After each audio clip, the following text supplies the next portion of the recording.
मैथिली, पूरा घर छान मारा, कहीं पे भी नहीं है वो। ऐसे बिना बताए सुबह सुबह कहाँ पे निकल गई वो? मारे को लगा था कि जीजा ऊपर आपके कमरे में गई थी। तुम्हारे कमरे में जाने के बाद वो वापस लौटी नहीं है।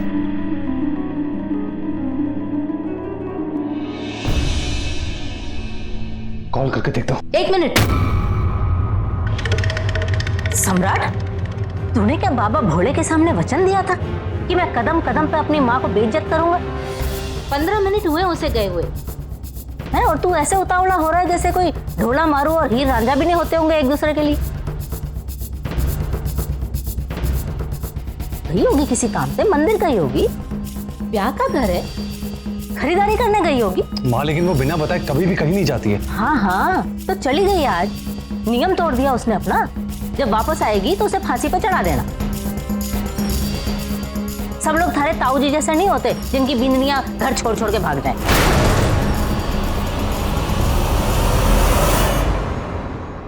सब्र कर, जब वो आएगी ना सबसे पहले मैं उसे डांटूंगी कि इस तरह बिना बताए घर छोड़ के नहीं जाना चाहिए।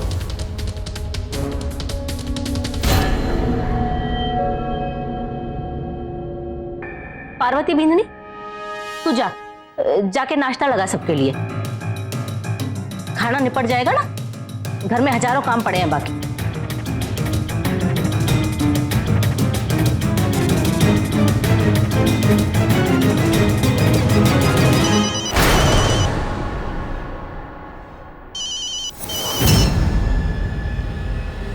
माँ साहब,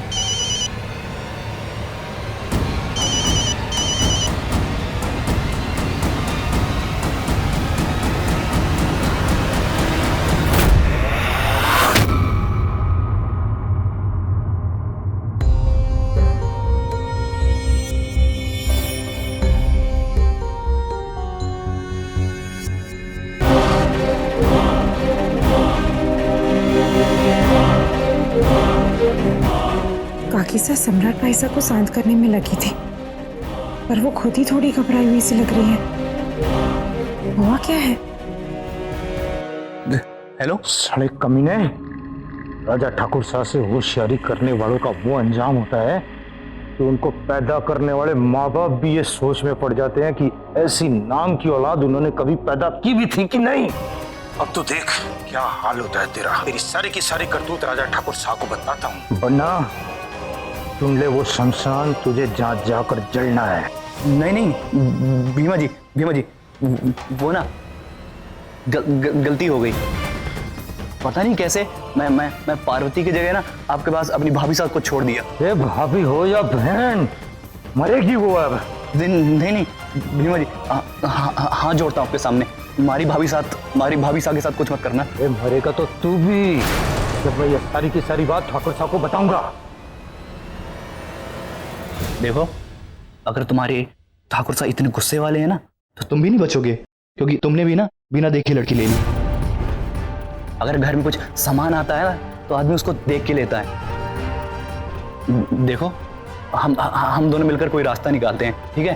तब तक राजा ठाकुर को कुछ मत बोलना। ठीक है, नहीं बताऊंगा,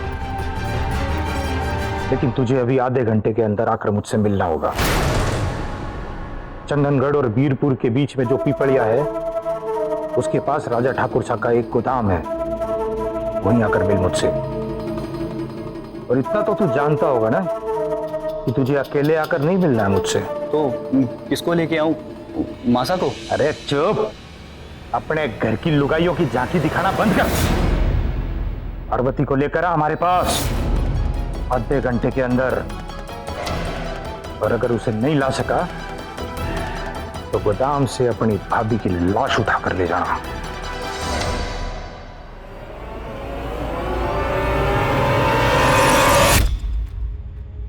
जीजा का फोन लगा। मैं भी लगा रहा हूँ। हाँ, आवाज तो यहीं से आ रही है। भाभी सा का फोन तो यहीं पे। मैथिली अपना फोन घर पे छोड़ गई। जीजा इतनी देर से बाहर है और फोन भी नहीं लेकर गई, ऐसे कैसे? कहीं कुछ गलत तो। सुप सुप बोलो भाभी साहब, ऐसा कुछ ना हुआ होगा। हो सकता है वो फोन ले जाना ही भूल गई होंगी।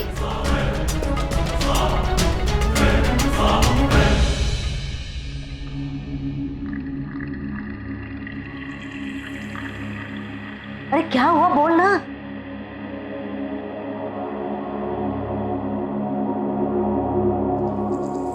माँ साहब, बहुत बड़ी गड़बड़ हो गई है।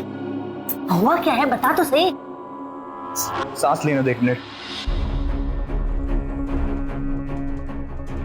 शांति से, धीरे से बता, हुआ क्या है। माँ साहब, वो ना हमारे साथ एक सौदा करना चाहता है। सुमेर, इस वक्त अगर वो मुझे किसी भजन पे नाचने को भी बोलेगा ना, तो मैं हाँ कह दूंगी। वो जो भी कहता है वो तू मान जा। हम बहुत बड़ी मुसीबत में फंस चुके हैं। अगर मैथिली को होश आ गया और उसे इस कपड़े के बारे में पता चल गया ना, तो तू और मैं आगे आगे और वो रुद्रदेव तलवार लेके हमारे पीछे पीछे नजर आएगा। अब बता, चाहते क्या है वो लोग?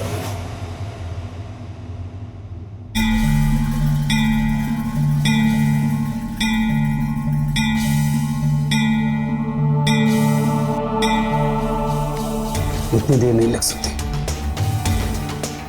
मैथिली अगर ब्याह के या घर के किसी भी काम से बाजार भी गई हो तो अब तक तो आ जाना चाहिए था ना। आप परेशान ना हो भाई साहब, आ जाएंगी वो। हो सकता है किसी काम में उलझ गई होंगी। माँ साहब, वो कह रहा था कि पार्वती को लेकर आओ।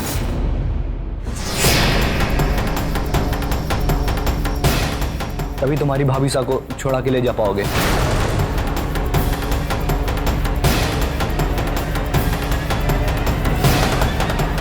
मारी को तो बिल्कुल समझ में नहीं आ रहा कि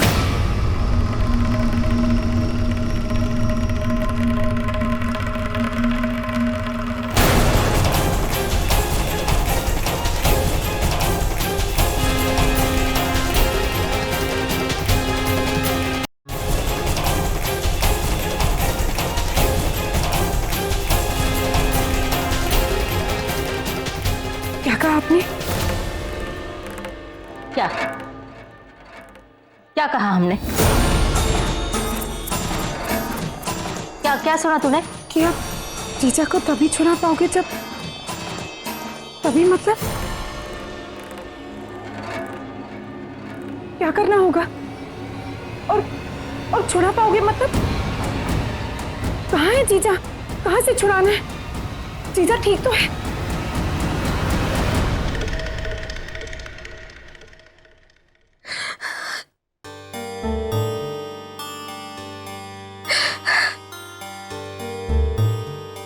सही सुना तूने।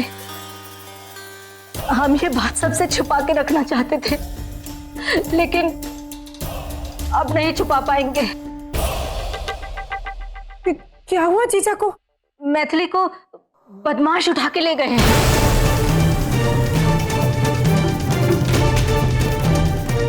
क्या?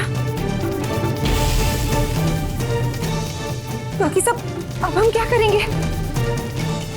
सबसे पहली बात तो ये है, सम्राट को इसके बारे में कुछ मत बताना। वो तो सुन के बावला हो जाएगा ना, फिर वो उल्टी सीधी हरकतें करने लगेगा और फिर हमारी बीनड़ी पता नहीं सही सलामत घर वापस लौट पाएगी या नहीं। समझ रही है ना तू? उन लोगों ने हमें उनके ठिकाने पे बुलाया है, शायद कुछ पैसे वैसे की बात करने के लिए। आपको उन्हें फोन करना चाहिए, वो सब ठीक कर देंगे। किसे? शिवजी को? लेकिन अब तो तपस्या के लिए समय ना है ना बेटा। नहीं, वो जल आपके भतीजे को, काकी साहब वो सब ठीक कर देंगे। आप उन्हें बुलाइए तो सही।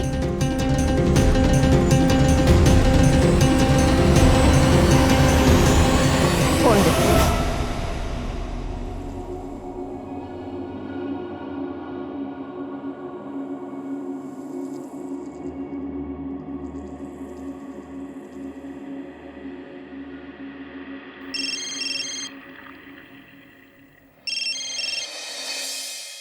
कौन? बेटा मैं थारी काकी सा। पारो ठीक है? हाँ, पारो के बारे में बात करने के लिए फोन नहीं किया मैंने। एक दूसरी बहुत जरूरी बात है जो मैं थारे से करना चाहती हूँ। जल्दी बोलिए, वक्त नहीं है मेरे पास। जल्दी। क्या फोन रखूं? ना ना ना, सुन तो सही। बेटा हाँ एक मिनट सुनना। देख मैं ये कह रही हूँ कि वो थारे ब्याह के लिए थारे कपड़े सिलवाने थे।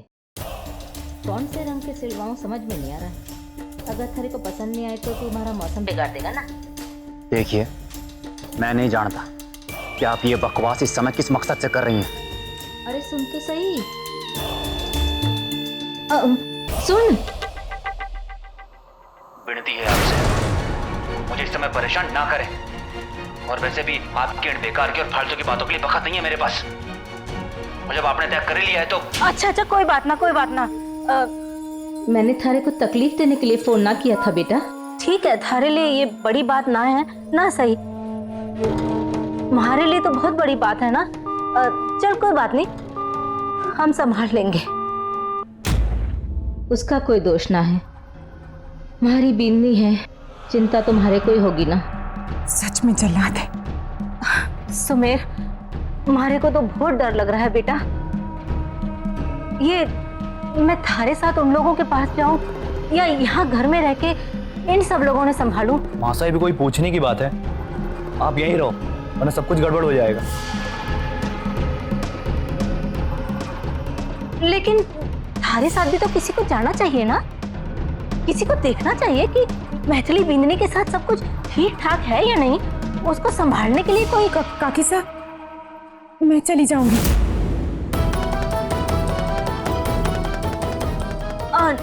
ना बेटा ना, रुद्र को पता चल गया तो वो थारे को तो। काकी साहब, मैं ये जीजा के लिए कर रही हूँ। अगर उन्हें जीजा की कोई परवाह नहीं तो फिर मारे को भी उनकी कोई परवाह नहीं। हमें उनको कुछ बताने की कोई जरूरत नहीं है, ना ही हमें उनकी मदद की जरूरत है और ना ही उनकी अनुमति की। मैं जाऊंगी। ठीक है जी, अब अगर कोई जिद पे ही उतर आए तो तुम्हारे अंदर हिम्मत ना है उसे मना करने की। जा सुमेर, इसे ले जा अपने साथ। लेकिन सुमेर, पीछे वाले दरवाजे से जाना ताकि कोई देख लेना कि थारी गाड़ी पीछे के दरवाजे पे खड़ी है ना। जा जल्दी जा। चलिए भाभी साहब। अरे सुन, पैसे तो लेके जाएगा ना, उन लोगों ने मांगे हैं ना। हाँ। जा जल्दी जा।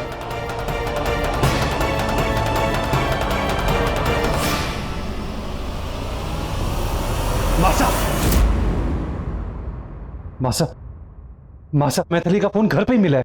वो अपनी किसी भी चीज को ऐसे लापरवाही से छोड़ के नहीं जाती है। वो सुबह से गायब है, किसी ने उसको नहीं देखा। मासा, कहीं ऐसा ना हो कुछ हो गया हो। शांत, कुछ नहीं होगा उसे सम्राट, तू शांत रह। चल आ सब ठीक हो जाएगा।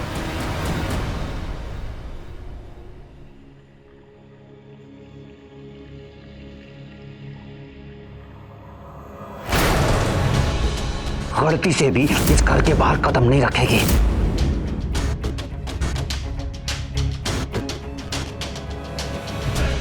भाभी साहब चलिए।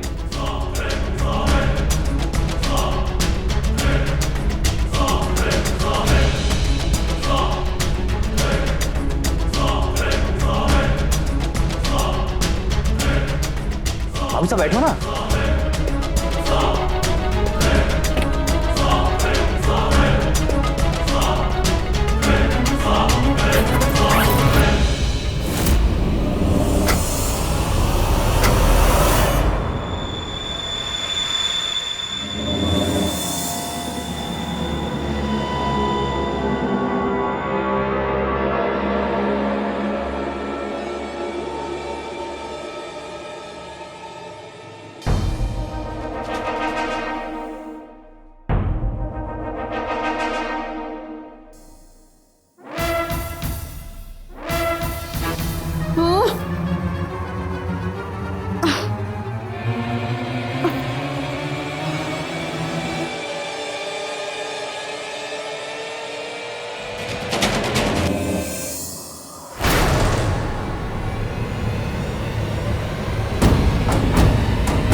गाड़ी निकाल, लड़की को पिपड़िया गोदाम ले जाना है। बाहर में गई शांति मोहिनी। कैसे शांत रहे सब जब घर की बहू सुबह से लापता है। मैं अभी पुलिस में फोन करता हूं और बीनड़ी के लापता होने की रिपोर्ट दर्ज कराता हूं। एक मिनट मत कीजिए पुलिस को फोन। बात संभलने की बजाय मौसम और बिगड़ जाएगा। मने मालूम है कि मैथिली को के साथ क्या हुआ है।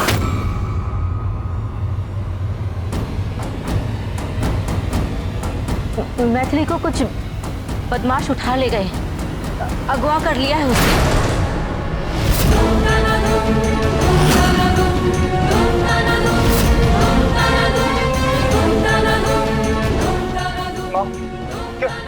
मेरी मैथिली कहाँ है मेरी मैथिली? संभाल बेटा। क्या संभाल? अगवा कर लिया है मैथिली को तो पुलिस को जरूर खबर करनी चाहिए। हाँ? पर थारे को ये कैसे पता चला मोहिनी? फोन बदमाशों ने म्हारे को फोन किया था। सुमेर गया है उनसे बात करने।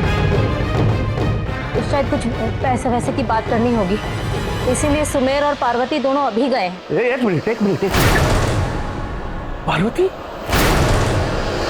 पार्वती गई उसके साथ?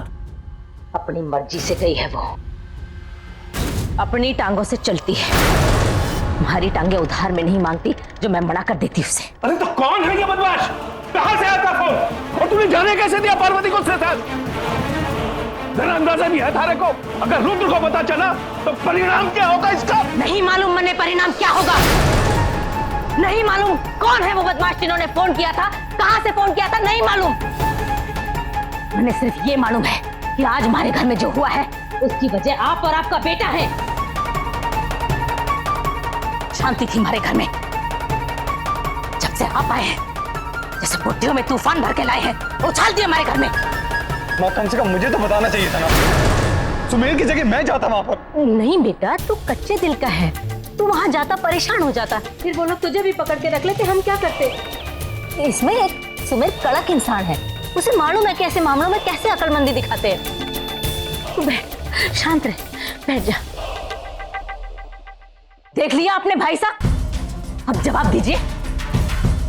15 साल तक हम इस घर में शांति से रह रहे थे, लेकिन जब से आप यहाँ आए, जाने भगवान जी के कौन से लड्डू चुरा कर खाए हैं आपने, जो आपके साथ साथ हमें भी लपेटे में ले रहे हैं।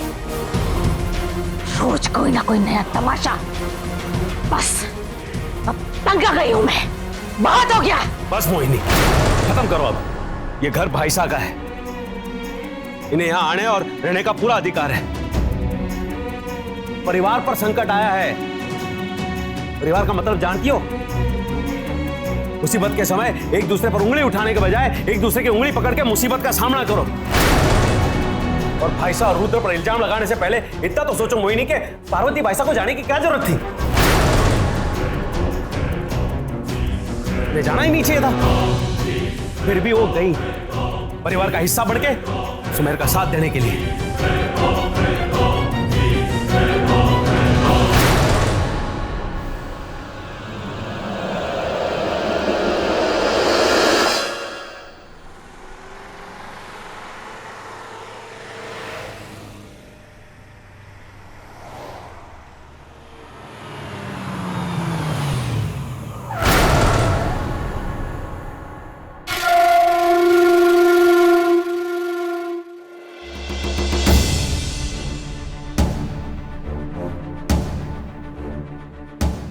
आप बैठो यहाँ पे, मैं आया।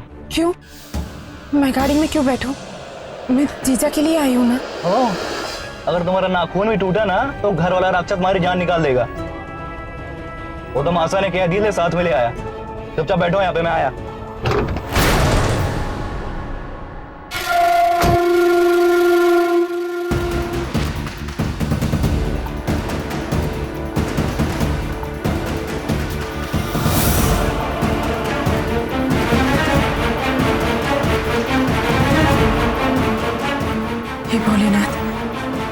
बेटा को सही सलामत रखना।